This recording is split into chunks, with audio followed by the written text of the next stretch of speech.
days of the ideological stuff are over. You can see it. Radio, talk radio, cable television, except for NewsNation, which is on the ascent, is declining. People are tired of that. So I'm glad Phil is in the arena. I'm glad he's doing what he's doing. I'm happy that you're doing this program tonight. All right, Trump. So the Biden commercial was disgraceful and didn't surprise me. I don't think Biden even knows that commercial exists. They don't check with him, his campaign. They just do what they want. So obviously he was talking about the car manufacturers in China and Mexico, and that if this continues, the people of Michigan, this is where he was during his speech, are going to see blood in the streets economically. That's what it was about. On the Charlottesville thing, I researched this, and it's in my book, The United States of Trump.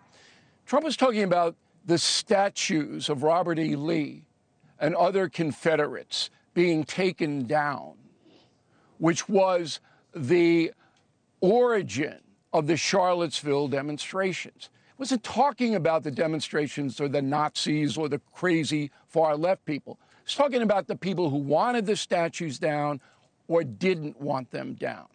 That's when he said there are good people on both sides. Anybody researching this would find that easily. But again, the ideologues don't care. They're in business to mislead and accumulate power.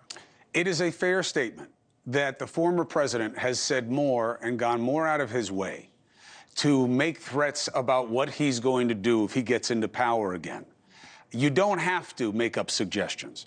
You have no concerns about Donald Trump's vindictiveness, who he'll go after, how he'll try to use power, even though he talks about it on a regular basis. There is a check and balance in this government. It's built into the system, and you'll learn about it in my upcoming book, Confronting the Presidents. Donald Trump is running on grievance. Yes. His grievance and his MAGA followers' grievance. It's obvious. He did it the first time. He won with it, and he's trying it again. I believe he's soft on January 6th because all the people who were prosecuted were MAGA people. That's why I think he's soft there. But there are cases where the government overreached, and he should look at them, and if they need to be pardoned, pardon them. You don't think he'll go after enemies? You don't think he'll do it differently this time and surround himself with people to do what he wants? When you say go after, yeah, I'd have to see how that plays out. All right? That means you'd have to have the cooperation of an attorney general to break the law. I think that's a stretch. So what Trump will do if elected, and this is another distortion, the statements he made were, yes, I'm going to be a dictator on day one. Oh, I thought MSNBC was going to have a collective heart attack, okay? But what he was saying clearly was that I'm going to overturn every executive order Biden put out, just like Biden did to me. And so if you look at executive order as being dictatorial, I'll be a dictator on day one, but then I won't. Right, but even look at the list that I have up there right now, Donald Bill. Trump. Just look at these things that are just policy things. I don't disagree. Look, with Charlottesville, you're correct in your analysis, but the context also matters about how slow he was, and he always has been because of what you just said. A lot of these guys who support Trump, men and women, are good people. Some of the people who have folded themselves in are bad people who see him as an agent of their expedience. But that list that I had up there, I'm going to deport, 10 million people. I'm going to bring back in the Muslim travel ban. I'm going to execute drug dealers. These things that signal a harshness and an aggression that if he goes down these roads of policy, what does that look like to you? Or do you think this is just talk? It's just talk. It's Huey Long stuff. Or it's populist stuff.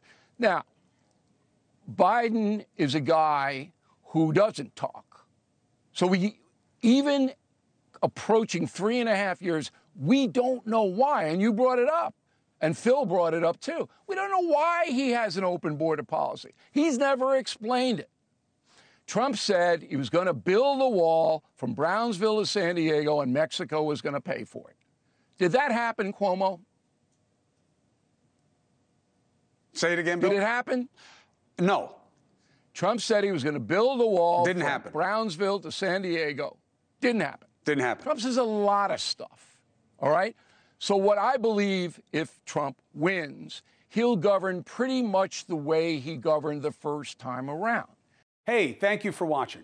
Please go to newsnationnow.com, newsnationnow.com, and you can find News Nation on your television provider. And don't forget to click the red subscribe button down below.